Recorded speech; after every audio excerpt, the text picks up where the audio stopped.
मैं डॉक्टर मनोजी राय, associate professor, Hindi विभाग T S college हुआ। आज स्नातक द्वितीय खंड हिंदी प्रतिष्ठा के विद्यार्थियों को पंडित सूर्यकांत त्रिपाठी निराला की छायावादी रचना संध्या सुंदरी की व्याख्या सहित उसके अर्थ को बताने जा रहा हूँ। जिस समय छायावाद का उद्भव हुआ उस समय चार प्रमुख कवियों ने, पंत प्रसाद निराला वर्मा ने छायावाद में मानवीकरण का प्रयोग अधिक किया है। स्वानुभूति की अभिव्यक्ति, प्रकृति का मानवीकरण, स्त्री समुदाय के प्रति उदारता और आत्माभिव्यक्ति की प्रधानता को उन्होंने अपने काव्य में व्यक्त किया है। निराला जी ने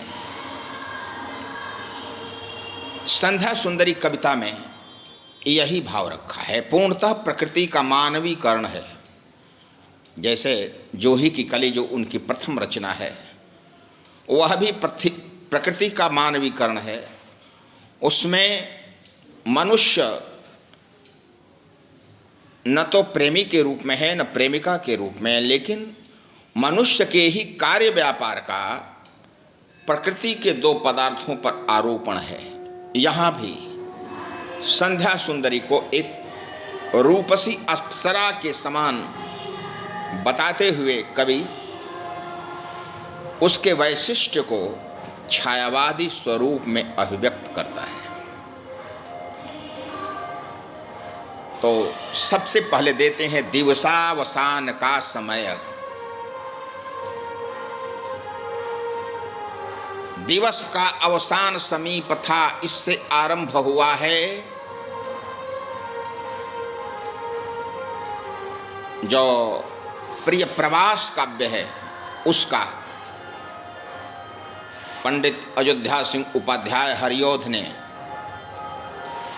उस काव्य की रचना की थी और उसका आरंभ हुआ है दिवसावसान का समय। यहाँ पर निराला जी करते हैं और उन्होंने किया है द्रुत विलंबित छंद में, दिवस का अवसान समीप था। तो वही भाव, दिवसावसान का समय, संध्या का आगमन होता है दिन के अंत के बाद। इसीलिए कभी संध्या सुंदरी नामकरण करके जब उसके वैशिष्ट को बताते हैं तो पहला भाव बताते हैं दिवसावसान का समय, दिन के अंत का, अवसान यानी अंत, दिन के अंत का समय यानी उसका काल कौन है, तो दिन के अंत, दिनांत।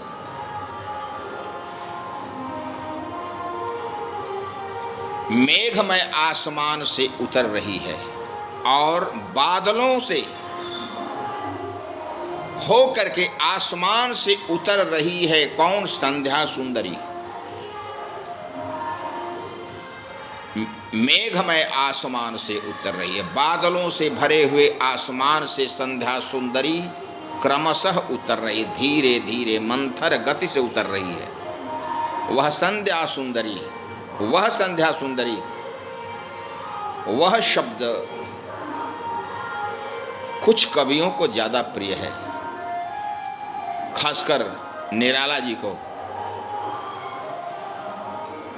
जैसे भिक्षुक कविता में कहते हैं, वह आता तो टूक कलेजे को करता, पछताता पथ पर आता। वह आता की जगह भिक्षुक लिख सकते थे, लेकिन वह का प्रयोग करते हैं। यही नहीं, विधवा शीर्षक में वह इष्ट देव के मंदिर की पूजा सी। इसी के समान दिनकर जी ने कुरुक्षेत्र का आरंभ भी वह से किया है। वह कौन रोता है वहां इतिहास के अध्याय पर, लेकिन यहां पर वह संध्या सुंदरी के प्रयोग के बाद आता है, प्रारंभ में नहीं। जैसे विधवा में आया है, भिक्षुक में आया है, तो वह संध्या सुंदरी, वह संध्या सुंदरी परी के समान, परी सी, उपमा अलंकार, परी के समान धीरे धीरे धीरे। यदि एक शब्द कई बार प्रयुक्त हो तो उसका अर्थ होता है बहुत। धीरे यानी मंथर, और धीरे धीरे यानी बहुत धीरे धीरे, बहुत मंथर गति से। तिमिरांचल में चंचलता का नहीं कहीं आभास, तो वह संध्या सुंदरी परी के समान धीरे धीरे मेघमय आसमान से दिवस के अवसान के समय उतर रही है। इस एक क्षण की व्याख्या इस ढंग से होगी, यानी वह संध्या सुंदरी परी के समान मेघमय आसमान से धीरे धीरे दिवस के अवसान के दिन के अंत के समय उतर रही है। तो संध्या सुंदरी पर परी का आरोपण है। संध्या सुंदरी को परी के समान बनाया गया है। जैसे परी, अप्सरा आसमान से, स्वर्गलोक से उर्वशी, रंभा, मेनका के समान पृथ्वी पर आती है, उसी प्रकार यहाँ पर मेघमय आसमान से संध्या सुंदरी परी के समान धीरे धीरे दिन के अंत के समय उतर रही है। तिमिरांचल में चंचलता का नहीं कहीं आभास। उसका आंचल कौन है? तो अंधकार है। वह आती है तो अंधकार फैलाती है। इसीलिए कवि कहता है कि तिमिरांचल में नहीं चंचलता का आभास।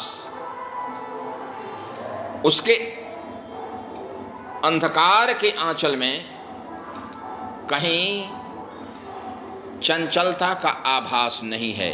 मधुर मधुर हैं दोनों उसके अधर, मीठे मीठे उसके दोनों अधर हैं। पहले अधर और ओष्ठ दोनों अलग अलग माने जाते थे।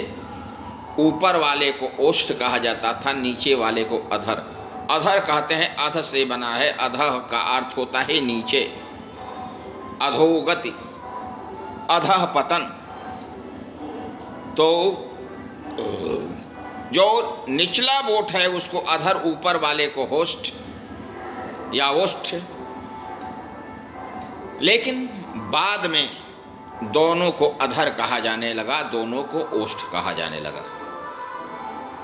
तो मधुर मधुर हैं दोनों उसके अधर। मैंने पुनः बताया है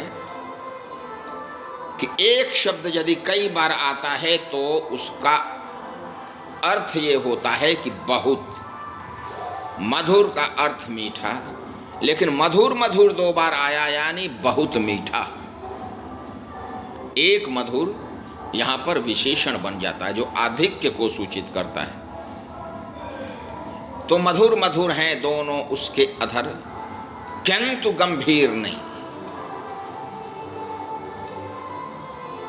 उसके दोनों अधर अत्यंत मीठे हैं लेकिन गंभीर हैं। अधरों से कोई आवाज, कोई ध्वनि, कोई रव नहीं उत्पन्न होता। नहीं है उसमें हास विलास। उसके दोनों अधरों में हास और विलास नहीं है। सिर्फ उसका जो आंचल है वह तिमिर को फैलाने वाला है।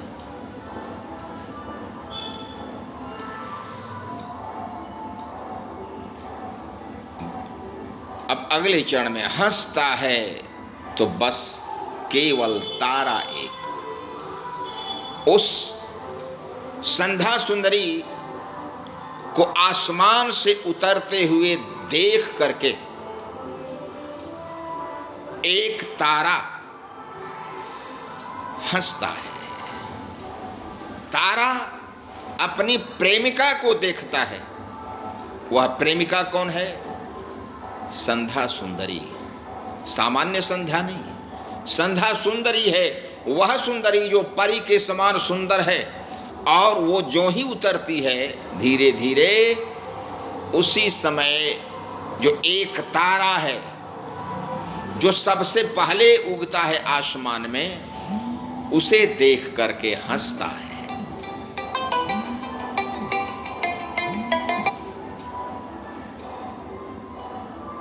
गूंथा हुआ उन घुघराले काले काले बालों से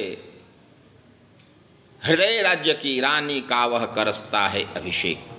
गुथा हुआ उन घुंघराले काले काले बालों से उस काले काले बालों वाली जो संध्या सुंदरी है, उसके बालों में वह गुथा हुआ है। कौन? तारा। वह हृदय राज्य की रानी का वह करता है अभिषेक। वह हृदय राज्य की, उसके हृदय की के राज्य की रानी कौन है? तो संध्या सुंदरी। वह उसका अभिषेक करता है, स्वागत करता है।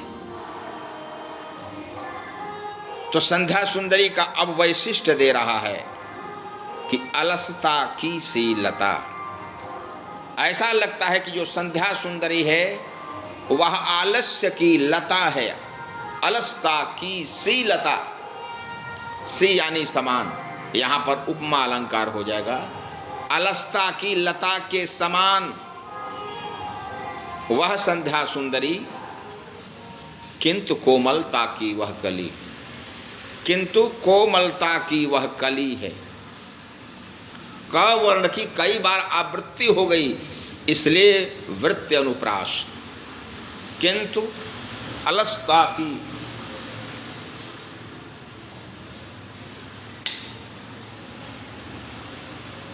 तो यहां पर अलसता की सी लता किंतु कोमलता की वह कली। सखी नीरवता, सखी नीरवता के कंधे पर डाले बांह। वह जो संध्या सुंदरी है, आलस्य की लता है, लेकिन उसमें कोमलता भरी है। कोमलता की वह कली है, पुष्प नहीं है। कली में सौंदर्य है, वार्धक्य की संभावना है, वृद्धि की संभावना है। और वह सखी नीरवता के कंधे पर डाले बांह। संध्या सुंदरी अकेले नहीं आती है, उसके साथ नीरवता भी आती है। नीरवता यानी निशब्दता, शब्दहीनता, मूकता, कोई आवाज नहीं होती है। संध्या सुंदरी जब अवतरण करती है पृथ्वी पर, तब उसके साथ नीरवता भी आती है। कंधे पर डाले बांह, और दोनों एक साथ आती हैं। नीरवता के कंधे पर संध्या सुंदरी बाहों को डाल करके हम सफर के समान, हम नवा के समान, एक सखी के समान, एक आली के समान पृथ्वी पर अवतरित होती है। छाहसी, छाया के समान। इसलिए कि संध्या का वैशिष्ट्य है कि उसमें छाया बढ़ती जाएगी, अंधकार बढ़ता जाएगा। तो छाहसी अंबर पथ से चली, छाया के समान वह आकाश के पथ से चली है। पहले कवि ने दिया संध्या सुंदरी मेघमय आसमान से उतर रही है। अब दे रहा है कवि कि छाहसी अंबर पथ से चली। यहां पर आसमान नहीं देता है कवि, अंबर, अंबर पथ से चली है, यानी आकाश पथ से सखी नीरवता के कंधे पर बाहों को डाल करके वह धीरे धीरे आ रही है आकाश से पृथ्वी पर। नहीं बजती उसके हाथों में कोई वीणा। वह संध्या सुंदरी जब अवतरित होती है, अवतरण करती है आसमान से पृथ्वी पर, तब उसके हाथों में कोई वीणा नहीं होती। बहुत सी अप्सराएं, देवियां पौराणिक आख्यानों में उतरती हैं तो कोई उनके साथ वाद्य यंत्र भी होता है। सरस्वती का जब अवतरण होता था तब वह अपने साथ सितार लेकर के, वीणा लेकर के उतरती थी, लेकिन यहाँ पर ऐसा नहीं है। नहीं बजती उसके हाथ में कोई वीणा। तो संध्या सुंदरी के हाथ में कोई वीणा नहीं बजती है, नहीं होता कोई अनुराग राग आलाप, कोई प्रेम के राग का आलाप नहीं होता है, कोई आवाज नहीं होती। इसलिए कि संध्या निशब्दता या नीरवता या मौन को लेकर के, मूक भाव को लेकर के अवतरित तो होती है। उसकी सखी नीरवता है, निशब्दता है। नूपुरों में भी रुनझुन नहीं। अब यहाँ पर जो कवि शब्द का प्रयोग करता है वह शब्द ध्वन्यात्मक है। ध्वनि के वैशिष्ट को बताने वाला है। पायल की आवाज, नूपुर की आवाज, झुन झुन झुन झुन की आवाज होती है, छम छम की आवाज होती है, और उसी के लिए, उसी के अनुकूल शब्द का प्रयोग करता है कवि। अनुरणन ध्वनि का प्रयोग करता है और करता है नूपुरों में भी रुनझुन नहीं। उसके पायल से कोई आवाज नहीं उत्पन्न होती है, इसलिए कि वह निशब्दता या नीरवता को साथ में लेकर के उतर रही है। सिर्फ एक अव्यक्त शब्द सा चुप चुप चुप है गूंज रहा सब कहीं। अव्यक्त शब्द यानी जिसकी अभिव्यक्ति नहीं हो सकती, जो कहा नहीं जा सकता, वही शब्द बार बार हर जगह गूंज रहा है। क्या? व्योम मंडल में, यानी चुप चुप की आवाज हर जगह गूंज रही है। संध्या के आगमन के बाद पक्षियों का कलरव बंद हो जाता है, बच्चे सो जाते हैं, गलियां सूनी पड़ने लगती हैं। तो संध्या सुंदरी के आने के बाद बस एक ही शब्द गूंज रहा है, अव्यक्त रूप से। अभिव्यक्ति उसकी नहीं होती है कि चुप रहो चुप रहो, मौन भाव से, यानी यह आ जाता है, सभी चुप हो जाते हैं। तो है गूंज रहा सब कहीं व्योम मंडल में, आकाश में, जगती तल में, पृथ्वी तल में। सोती शांत सरोवर पर उस अमल कमलिनी दल में। सोती शांत सरोवर, जो शांत सरोवर में सो रही है, उस अमल कमलिनी दल में सर्व सौंदर्य गर्विता सरिता के अति विस्तृत वक्ष स्थल में। सौंदर्य गर्विता जो सरिता है, सौंदर्य पर गर्व करने वाली नदी, उसके अमल यानी निर्मल कमलिनी दल में वह संध्या सोती है, विश्राम करती है। सौंदर्य गर्विता सरिता के अति विस्तृत वक्षस्थल में, सौंदर्य गर्विता सरिता, सौंदर्य पर गर्व करने वाली नदी की विस्तृत छाती पर सोती है। सौंदर्य गर्विता वह स्त्री है जिसका वक्षस्थल विस्तृत हो। पीन पयोधर का प्रयोग हुआ है भारतीय साहित्य में, यानी जिसके पयोधर पीन हो, पुष्ट हो। तो वैसी सरिता जो सौंदर्य गर्विता है, जिसके पयोधर बड़े हैं, उसके वक्षस्थल पर सोती है संध्या सुंदरी। धीर वीर, अब शब्द महाप्राण व्यंजन में अभिव्यक्त होने लगते हैं, इसलिए कि सरिता जहाँ का प्रयोग हुआ उसमें सामान्य शब्दों का, कोमल शब्दों का प्रयोग हुआ, अल्प प्राण शब्दों का प्रयोग हुआ, लेकिन जो ही पर्वत की बात आई वहाँ पर महाप्राण व्यंजन का प्रयोग हो गया। तो धीर द जो वर्ण है वह अल्प प्राण है, लेकिन वही ध महाप्राण है। तो धीर वीर गंभीर शिखर पर हिमगिरि अटल अचल में, र टावर्ग इत्यादि का प्रयोग हो, द्वित्व व्यंजन संयुक्त व्यंजन का प्रयोग हो, तो वहाँ पर कठोरता आ जाती है, ओज गुण आ जाती है, पारुषावृत्ति आ जाती है।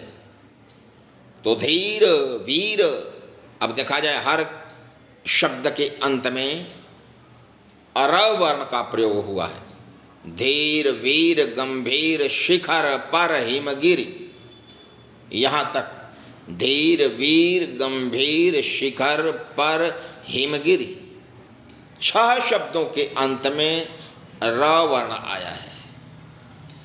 अंत्य अनुप्रास का यह विशिष्ट उदाहरण है। धीर वीर गंभीर शिखर पर हिमगिरि अटल अचल में। अब यहाँ पर अंत्यानुप्रास आया तो यहाँ पर वृत्त्यनुप्रास आ गया अटल अचल में।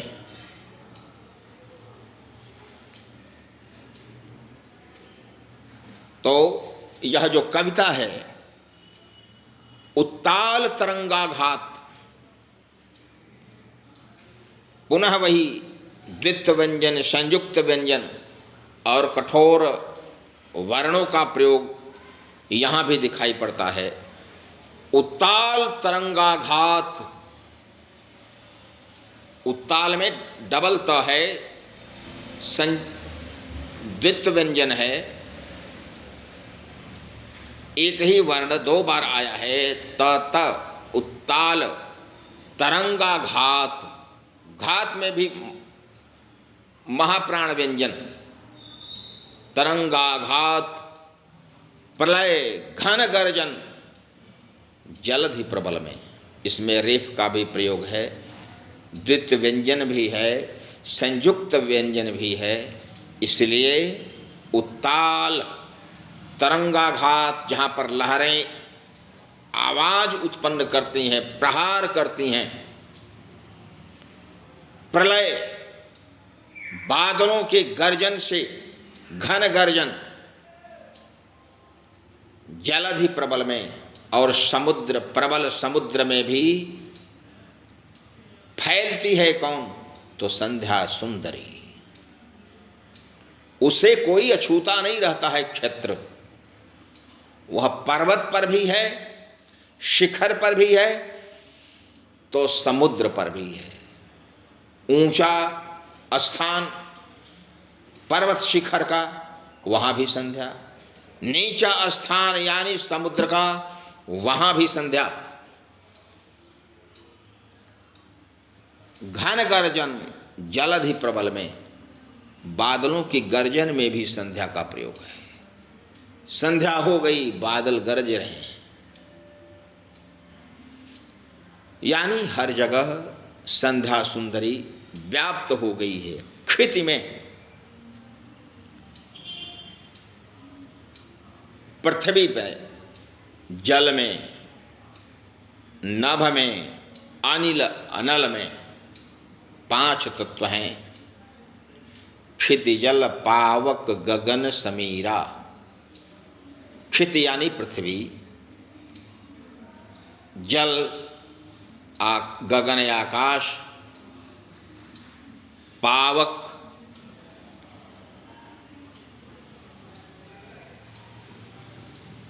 और क्षितिजल पावक गगन समीरा। समीर यानी पवन। ये 5 तत्व हैं और इन 5 तत्वों का प्रयोग यहाँ भी हुआ है। तो क्षिति में यानी पृथ्वी पे, जल में, दूसरा तत्व जल में भी है, तीसरा तत्व आकाश यानी नभ, यहाँ पर शब्द प्रयुक्त हुआ है, नभ में, अनिल अनल में, अनिल माने पवन, अनल यानी आग, यानी जो भी 5 तत्व हैं उन 5 तत्वों में जिनसे शरीर का निर्माण हुआ है, उस शरीर की निर्माण की सामग्री में हर जगह अनल में सिर्फ एक अव्यक्त शब्द सा गूंज रहा, सब कहीं एक अव्यक्त शब्द के समान गूंज रहा है। क्या? चुप चुप चुप, यानी मुंह से कोई बोल नहीं रहा है, लेकिन अव्यक्त शब्द के रूप में हर जगह दिखाई पड़ रहा है। क्या? चुप चुप चुप।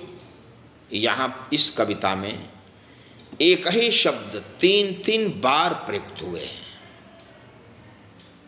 ऊपर भी सिर्फ एक अव्यक्त शब्द सा चुप चुप चुप, पुनः वही वाक्य, यानी 5 तत्वों में, क्षिति में, जल में, नभ में, अनिल अनल में वही वाक्य प्रयुक्त हुआ है जो ऊपर है, सिर्फ एक अव्यक्त शब्द सा चुप चुप चुप, यह सुनाई पड़ रहा है गूंज रहा सब कहीं। और क्या है? यानी बस यही शब्द गूंज रहा है, और क्या है? तो कवि ही स्वयं उत्तर देता है, कुछ नहीं। यानी अव्यक्त शब्द चुप्पी के अलावे या चुप होने के अलावे कोई दूसरा शब्द यहां उच्चारित नहीं होता। मदिरा की वह नदी बहाती आती।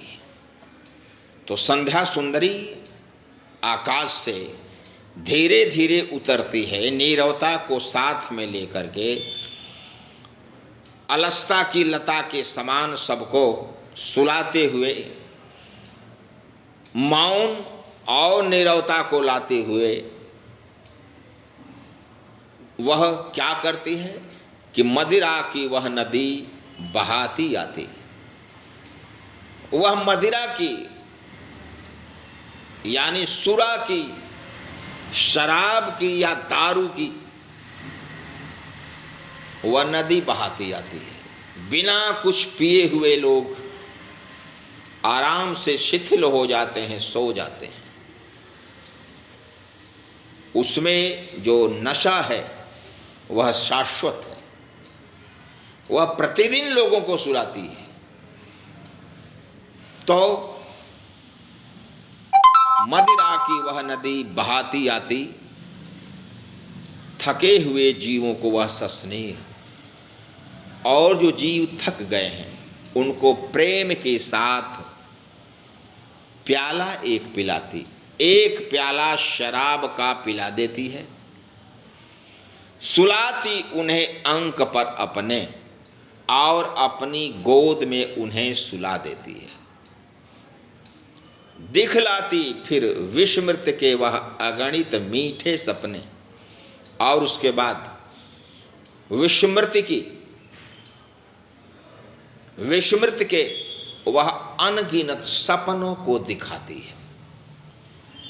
लोग सब भूल जाते हैं, स्मरण उनको नहीं रहता है, और जो जहां हैं स्थान मिलता है वहीं पर सो जाते हैं उस मदिरा के प्रभाव से,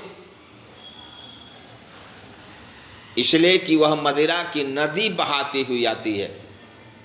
एक सामान्य बोतल की मदिरा से तो लोग बेहोश हो जाते हैं, और यहाँ पर संध्या सुंदरी मदिरा की नदी ही बहाती हुई आती है, और इन सभी को प्रेम के साथ अपने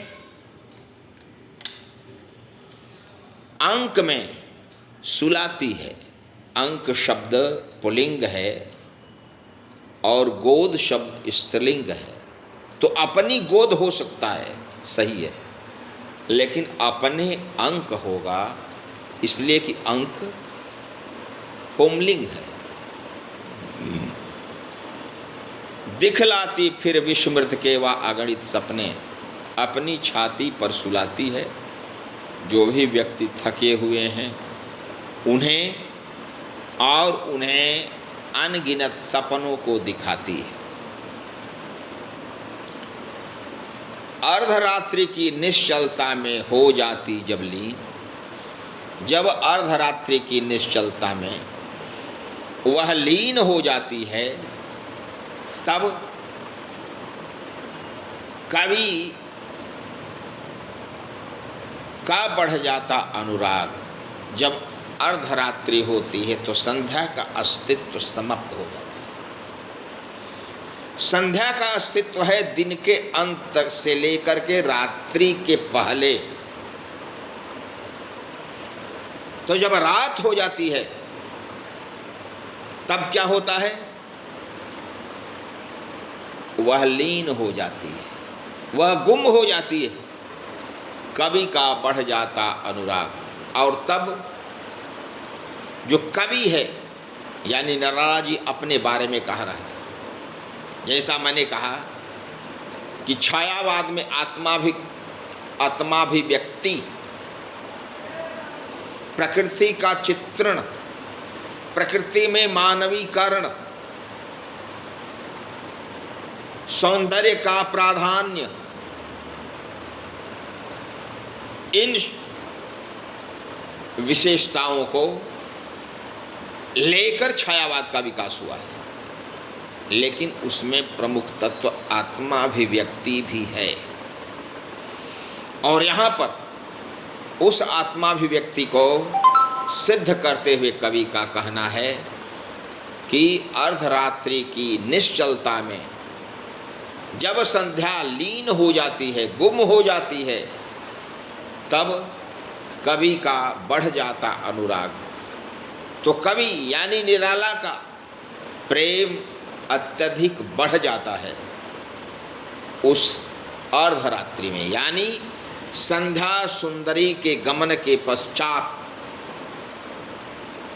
विरहाकुल कमनीय कंठ में।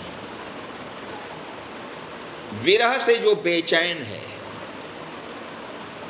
मैंने प्रारंभ में भी बताया था बहुत पहले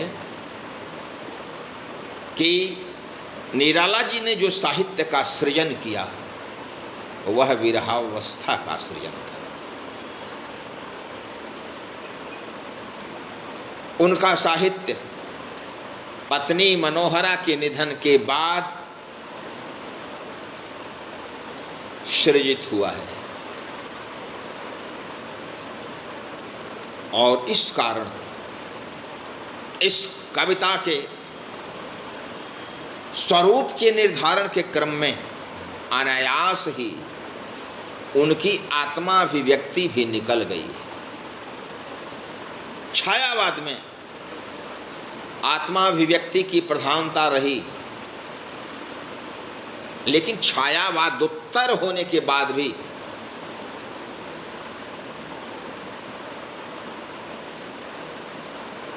निराला जी ने उसको नहीं छोड़ा। तो यहाँ पर अर्धरात्रि की निश्चलता में हो जाती जब लीन, कवि का बढ़ जाता अनुराग, कवि का प्रेम अत्यधिक बढ़ जाता है। विरहाकुल कमनीय कंठ में, विरह से बेचैन, इंतजारी, बेकरारी, बेशब्री, यानी बेशब्री की अवस्था में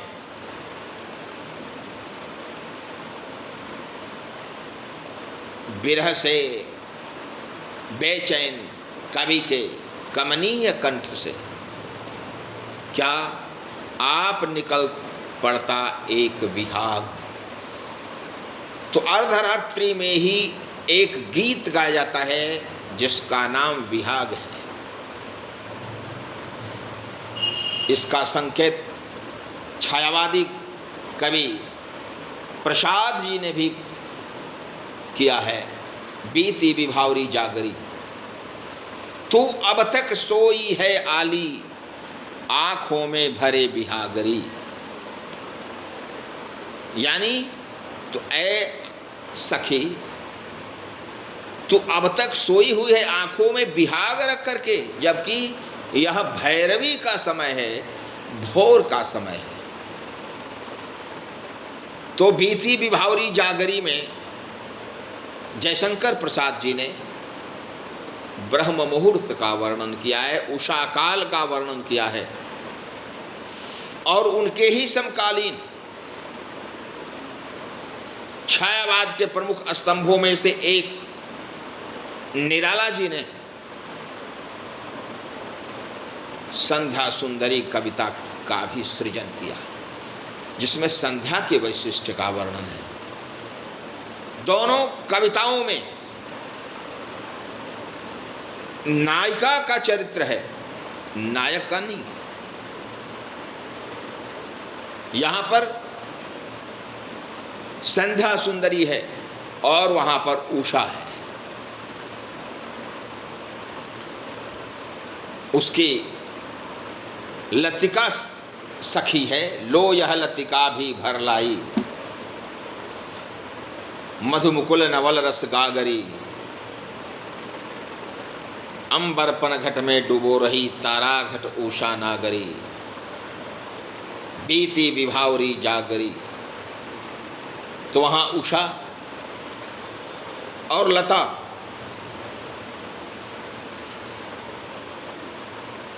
दो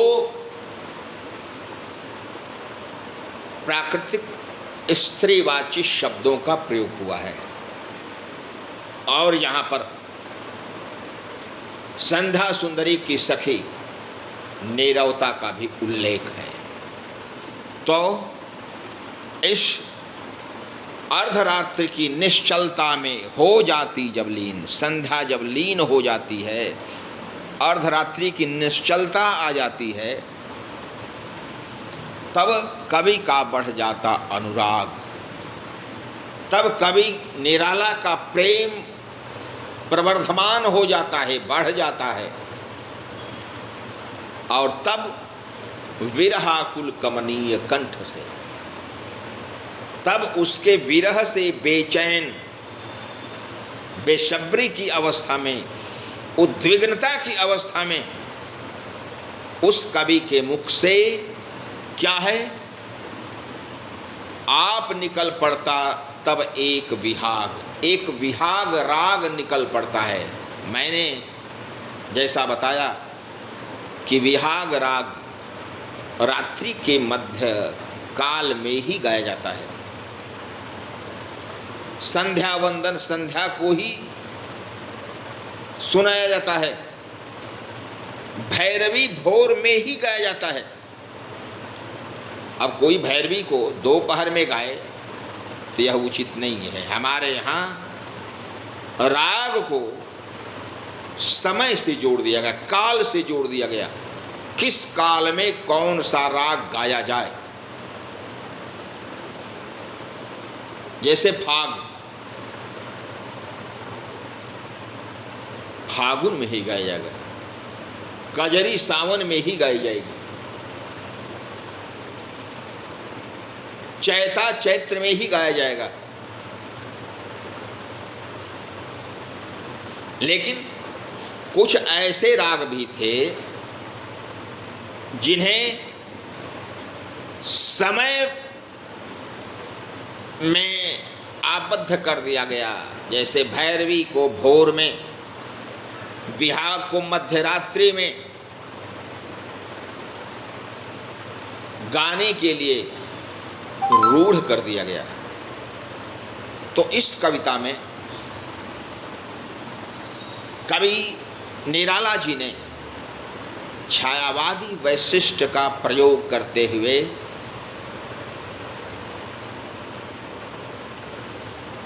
संध्या सुंदरी के वैशिष्ट का वर्णन किया है। संध्या सुंदरी एक समय है, एक काल है, यानी शाम का काल, जिस समय दिन का अंत हो जाता है, रात्रि अभी आरंभ नहीं होती है। उसी संध्या काल में जो वैशिष्ट दिखाई पड़ता है, उसी को कविता के रूप में निराला जी ने व्यक्त किया है। यानी प्रकृति का मानवीकरण हुआ है और प्रकृति को स्त्री रूप में दिखाया गया है। यह ध्यातव्य है कि छायावाद में जो प्रकृति का मानवीकरण किया गया, वह मानवीकरण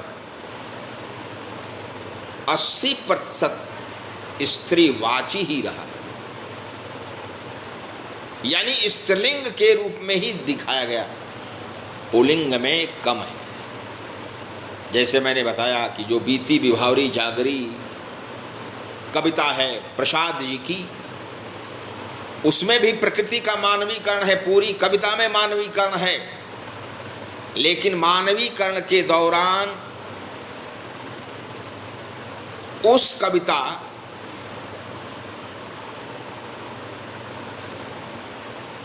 को सौंदर्य से युक्त रखा गया है। वहां भी विहाग है, विहाग शब्द है। कविता के अंत में तू अब तक सोई है आली आंखों में भरे विहागरी। और संध्या सुंदरी कविता जो निराला जी की कविता है, उस कविता के समकालीन की कविता है, इसमें भी विहाग शब्द का कविता के अंत में प्रयोग हुआ है। विरहाकुल कमनीय कंठ से आप निकल पड़ता तब एक विहाग। विरहावस्था में जब सब लोग सोते हैं तब विरही जागते रहता है। साधक और वियोगी दोनों रात्रि में सो नहीं पाते।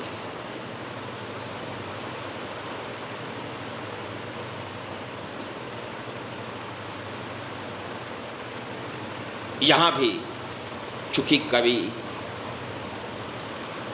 विधुर बन गया था युवावस्था में ही, तो कविता का जब सृजन करते थे निराला जी, तो अधिकांश रात्रि काल में ही रचते थे। और कुछ कविताओं का उन्होंने सृजन किया है महिषादल श्मशान में भी, उसमें जूही की कली कविता प्रमुख है। तो यहाँ पर कहता है कवि कि विरहाकुल कमनीय कंठ से आप निकल पड़ता तब एक विहाग। विरहाकुल विरह से बेचैन, कमनीय कंठ से एक विहाग अपने निकल पड़ता है। कवि गाता नहीं, कवि से विरह गवा देता है, इस रूप में स्वीकार किया जाए। जैसे इस वियोग के बारे में पंत जी ने भी प्रयोग किया है, वियोगी होगा पहला कवि, आह से उपजा होगा गान, निकल कर आंखों से चुपचाप बही होगी कविता अनजान।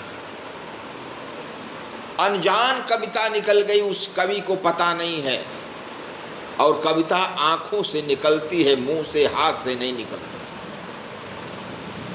यहां पर भी कवि स्वीकार करता है कि उसके विरहाकुल कमनीय कंठ से स्वयं ही एक विहाग प्रवहमान हो जाता है, निकल पड़ता है। वह गाना नहीं चाहता लेकिन उसे गवा दिया जाता है।